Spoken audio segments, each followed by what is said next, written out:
خطایی دارچینی هغه خویندې ورنه تور زیړی لري جګر ګرمي معده سوځېږي خولې ته یې ترشي اوبه راځي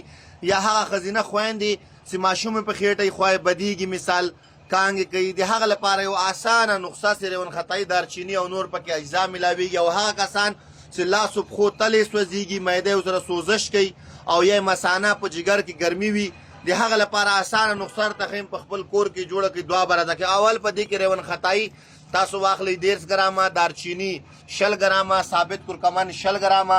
زیره سفید سیده دا به واخلئ 50 ګرامه گشنیز خشک یعنی کہ دھنیا 50 گرامہ تور مرچ 60 گرامہ اور پودینہ کتلې سیدا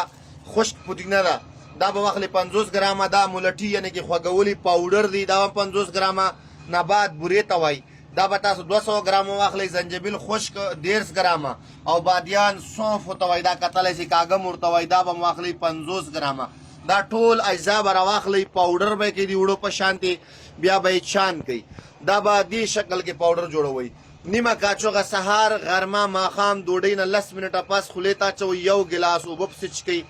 اور دې نه علاوه غټه غوښه فارمي چرګ مرچ مساله لوبیا نه به ځان ساتئ یعنې کې دا د معدې سوزش او څومره چې مالایمو خو د دې لپاره مکمل یعنې کې دا نسخه ده او انشاءالله ریون خطایی به داسې غټه اخلئ پاکه پیور ریون خطایی به اخلئ دې ته ریون خطایی وایي دا مصفي خون هم ده او جګر تقویت ورکوي دا دارچینی هر پنسار سره ملاویږي ثابت کرکمن زخمو ته کار کوي زیره سفید سیده دا جسم کې اوبه پیدا کوي میکروبات ختموي اور گشنیز یعنی کہ دھنیا هم په جسم کې اوبه پیدا کوي تور مرچ دا سیده اینټي وایرس دا یعنی کہ دا هم جسم کې اوبه پیدا کوي اور تازگی جسم ته ورکوي او پودینه سیده دا هاضمات کولیسټرول تریګلیسایډ ته کار کوي او زنجبیل خشک ادرک یعنی کہ دا هم جسم کې اوبه پیدا کوي او د چربي یعنی کہ فیټس ختموي یعنی کہ دا آسان نسخه ده په خپل کور کې جوړ کړئ دعا برته کوئی کده الله رضا وا